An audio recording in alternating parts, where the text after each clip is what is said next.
Halo, Assalamualaikum warahmatullahi wabarakatuh. Kembali lagi di channel aku Sasa Utama. Seperti biasa, aku akan sharing progres konsultasi aku ke SPOG. Aku akan membahas hasil tes spekku yang hari ini, hari Minggu. Sebetulnya kemarin Jumat itu aku udah mau upload hasil aku kontrol setelah program hamil aku di bulan September. Tapi kemarin karena ada kendala sehingga aku undur menjadi hari Minggu. Dan ternyata kata dokter kok baru kontrol gitu.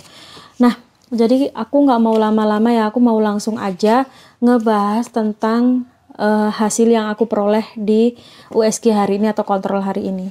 Jadi barusan kan aku kontrol jam 9 pagi ini. Kemudian setelah aku ditanya sama dokter, hari ini telat nggak? Kayak gitu. Maaf, hari ini sudah haid gitu kan. Terus saya bilang, belum dok, ini sudah hari ke-17. Kemarin baru saja tes pack negatif ya gitu kan. Nah, terus akhirnya tanya-tanya kan, stres atau gimana, atau pekerjaan berat, maksudnya terlalu banyak pekerjaan sehingga capek gitu kan. Saya bilang kalau kerja berat enggak ya, saya kan biasanya memang kalau dilihat dari kegiatan aku sih memang banyak. Kalau pagi mulai jam 7 saya udah di sekolah, terus pulang jam 11-an, saya istirahat sebentar, terus sorenya aku jadi guru lagi, ngajar ngaji, terus kadang VC, jadi nggak ada yang melelahkan. Toh di sekolah juga aku nggak yang lari-lari gitu kan. Dan kalau dibilang stres, aku nggak bisa jawab waktu ditanyain dokter stres nggak, aku kan malu banget ya. Ya kalau ditanya tentang stres, terus terang mohon maaf juga buat temen-temennya. Ini memang perlu digarisbawahi buat teman-teman yang mau promil. Aku sarankan bener-bener jangan stres. Gimana caranya kalau teman-teman nggak bisa mengatur ritme atau suasana hatinya sendiri, cobalah pergi ke psikolog. Murah, nggak mahal kok. Pergilah ke psikolog. Nggak mungkin kok kalian itu yang stres kemudian ke psikolog sampai sebulan 4 kali. Paling nggak kalian mengeluarkan maksimal aja 100 sampai 300 rupiah untuk pergi ke psikolog. Sebulan itu biasanya jangka waktunya, kan aku juga pasiennya psikolog ya, aku biasanya ke psikolog itu karena aku udah bener-bener nggak bisa ngontrol kayak emosi ataupun manajemen stres aku tuh kurang. Nah sehingga memang berpengaruh sekali dengan promil aku. Nah kemudian aku mau ngejelasin lagi, terus aku mohon maaf ya, ini aku sedih banget karena aku waktu disuruh tidur itu waktu di USG ini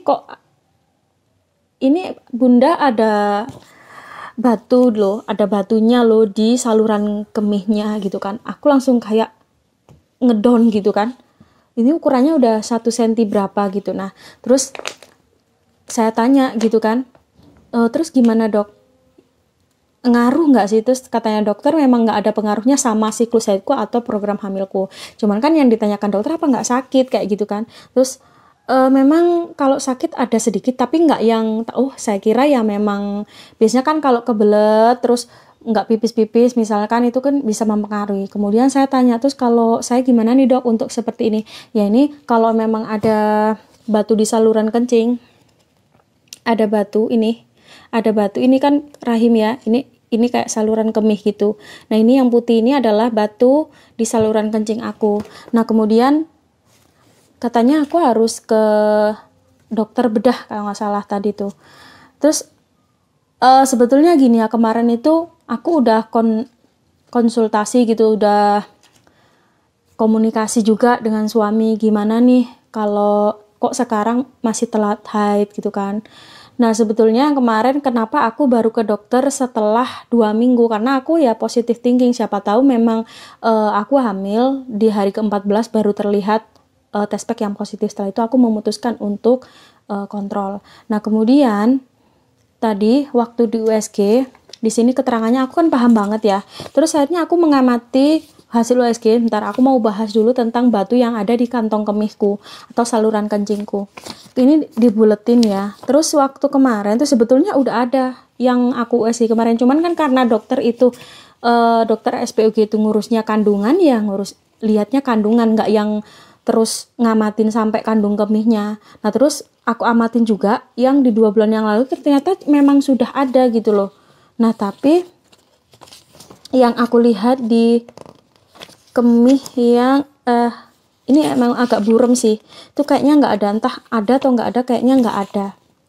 Ini aku bingung, udah berapa lama sebetulnya terbentuk batu itu sampai 1 senti gitu loh. Nah bayangin aja di kantong kemih ada batu. Gimana dong kalau mau pipis ya kan? Kalau udah bentuk batu otomatis kalau sampai itu bisa nyumbat saluran kencing aku, otomatis bisa sampai kencing berdarah dan lain-lain. Nah kemudian untuk program hamil ini sendiri, oke. Mungkin aku nggak terlalu banyak bahas tentang ini ya, batu yang ada di kantong kemih aku. Selanjutnya aku akan bahas tentang USG kehamilan aku. Jadi hari ini kesimpulannya aku belum positif, dan di sini juga ditulis EL, nggak tahu ya, biasanya ada curve gitu, atau nggak tahu apa sih curve itu, aku nggak tahu apa sih curve itu, tapi yang jelas curve ini waktu aku USG itu aku sedang kondisi haid. Nah mungkin curve itu adalah ukuran penebalan dinding rahim. Nah di sini terlihat juga pertama ini yang hari ini tertulis EL bukan curve. EL sama dengan linear atau tidak terjadi penebalan ya. Tadi soalnya dokternya tuh bilang biasanya kalau hormonal paling enggak meskipun terlambat itu sudah terjadi penebalan dinding rahim, maksudnya udah ada kayak misalkan kalau nggak hamil ya penebalan dan nanti akan haid gitu loh ya, mungkin nggak ada hormonnya sehingga haidnya itu nggak keluar. Tapi kalau ini lain, aku setelah di terapi 3 bulan yang kemarin pakai Cycloproginova malah hari ini telat dan aku nggak menghasilkan hormon itu, dan sehingga penebalan dinding rahim aku tuh pun nggak ada gitu loh, sehingga memang nggak ada yang dikeluarkan. Kemudian kalau dilihat dari riwayat aku yang pertama dulu, yang aku mengalami periksa pertama itu sama EL sama dengan 1,4, tapi EL ini 1,4 loh masihan, aku masih ada penebalannya. Tapi yang sekarang ini EL itu linear, dan aku kemarin aku lanjut lagi bahas rencana aku ke depannya. Jadi untuk yang ini tadi aku diresepkan lagi untuk terapi Cycloproginova selama 6 siklus. Jadi sebetulnya ini 3 bulan ke depan lagi aku disuruh minum Cycloproginova. Tapi ya ini memang aku belum bicara sama suamiku, aku berat hati banget, aku takut, aku malu mau ngomongin 2 hal ini ke depannya. Tapi untuk yang ke depannya aku udah ada rencana sama suamiku. Jadi gini, setiap orang kayak aku sendiri kan punya perasaan ya, punya rasa yang kita rasakan di dalam diriku. Sebetulnya kalau dilihat dari pola hidup, pola makan dan lain sebagainya, itu memang aku kurang banget sehatnya. Sehingga kemarin suamiku itu aku rencananya mau bener-bener diet. Tapi maksud di sini tuh bukan diet untuk kurus ya, tapi memang untuk menstabilkan hormon aku. Jadi meskipun orang yang kurus sekalipun, kalau mengalami hal yang sama seperti aku, mereka harus diet. Diet di sini dalam arti ya mengurangi santan-santan, gorengan, kurangi terlalu banyak garam. Ya garam boleh, tapi jangan terlalu banyak, dan gula juga. Itu benar-benar dikurangi. Terus kemudian kedepannya ini sepertinya aku kayak udah capek gitu ya, capek psikisku juga. Kalau dibilang aku stres, kalau ada yang tanya, kayak emangnya kakak stres apa? Aku bukan stres tentang program hamil aku ya. Aku kan akan garis bawahi, aku bukan stres tentang program hamil aku, atau bukan stres tentang kok aku nggak hamil-hamil, enggak. Tapi aku lebih stres ke permasalahan yang lainnya di luar program hamil ini. Memang aku sedikit stres karena mungkin kalau aku cerita permasalahanku ke orang lain itu kayaknya nggak perlu, dan orang lain pasti akan mengira gitu aja kok stresnya. Setiap orang kan beda-beda ya manajemen stresnya. Tapi aku adalah termasuk orang yang sedikit bermasalah di manajemen stres aku tuh, kurang gimana gitu ya. Nah akhirnya aku ke depan ini sebetulnya yang komunikasi dengan suamiku, ya udah deh aku mau diet gitu kan, aku mau olahraga teratur hari ini. Sebetulnya di YouTube aku juga video-video pertama aku juga aku bilang kedepannya ini aku diet. Ternyata waktu itu tidak berjalan karena memang diet ini kan butuh persiapan psikis ya.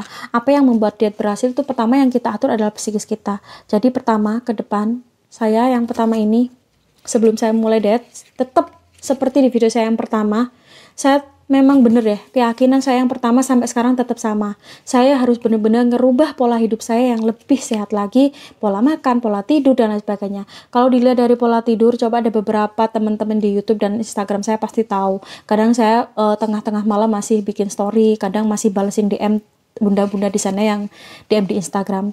Nah, kemudian setelah saya diet, untuk masalah kandung kemih ini saya juga nggak tahu, saya akan mendatangi psikiater. Pertama saya akan membenahi dulu pola pikir aku, kemudian aku akan menentukan kemana aku harus melangkah selanjutnya. Yang pertama, aku harus diet, itu penting. Kedua, aku memang harus menangani batu kemih aku atau seperti apa, tapi untuk resep dokter atau rekomendasi dokter untuk meneruskan Cycloproginova lagi selama 3 bulan ke depan sepertinya saya tidak bisa lagi, karena saya juga punya penutur kesehatan lagi selain dokter ya.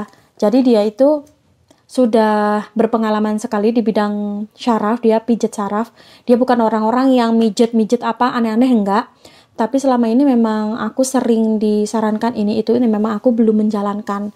Dan kayaknya tubuh aku bener-bener udah nolak obat-obatan. Kayaknya aku harus bener-bener ngerubah pola hidup aku, karena memang dari bentuk tubuh juga aku kan nggak yang kurus. Jadi hari ini buat teman-teman, mohon maaf sekali saya belum bisa menginspirasi teman-teman. Sebagai pejuang garis 2, saya masih perlu berusaha lagi untuk program hamil ke depan. Jadi kesimpulannya, program hamil aku yang pertama ini termasuk gagal dan menyedihkan sekali, karena terdapat beberapa penyakit selain dari program hamil itu. Nah, jadi mohon maaf sekali kalau mungkin kedepannya ini saya jarang sekali untuk upload, karena mungkin kedepan ini saya juga nggak lagi ke SPOG, saya lebih ke psikiater dan juga menjalani program hidup saya, program diet, pola makan, pola tidur, dan lain sebagainya. Dan saya mungkin akan sharing juga perjalanan aku, weight loss story aku di TikTok, tapi tidak di Instagram ya, tapi aku akan uploadnya di TikTok sebagai inspirasi untuk teman-teman semua yang promil dan mengalami keterlambatan haid seperti aku. Nah, di sini yang perlu digarisbawahi adalah keputusan aku seperti ini bisa kalian lakukan meskipun permasalahan kalian tidak sama. Tapi buat teman-teman yang sudah lama tidak memiliki keturunan, harapan saya adalah teman-teman bisa menjalani kehidupan yang lebih baik lagi, yang lebih sehat lagi.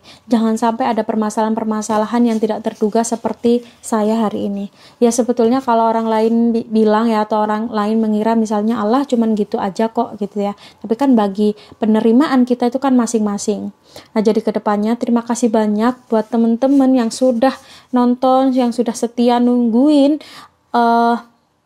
uploadan aku, progres aku tentang program hamil aku. Jadi kesimpulannya memang aku hari ini baru promil di bulan September ini, yang karena yang sebelum-sebelumnya aku memang normal aja, ya udahlah gitu. Oh ya teman-teman, ini adalah pesan terakhir aku buat teman-teman. Tadi dokterku menyuruh, jadi aku memang dari awal itu nggak bisa ya konsumsi vitamin E sembarangan, tapi sekarang aku sama dokterku, dokter kandunganku disuruh konsumsi vitamin E rutin. Terus aku tanya, waktu haid juga dikonsumsi dok? Iya, jadi sementara ini aku disuruh rutin untuk konsumsi vitamin E. Nanti mungkin aku kedepannya akan memutuskan konsumsi vitamin E selama 3 bulan. Setelah itu aku baru lepas. Nah, jadi mungkin sekian dulu sharing aku tentang kontrol hari ini. Semoga kedepannya teman-teman juga banyak banget yang positif, saya doakan banyak yang positif juga. Dan beberapa hari atau beberapa minggu ke depan saya akan tetap upload, mungkin di pembahasan yang lainnya selain aku akan kontrol, mungkin aku akan pembahasan yang lainnya seperti aku lakuin apa sih setelah aku memutuskan untuk tidak lagi mengkonsumsi pil-pil kimia ya. Terima kasih buat teman-teman. Jangan lupa dukungannya melalui subscribe dan like videoku. Terima kasih. Assalamualaikum.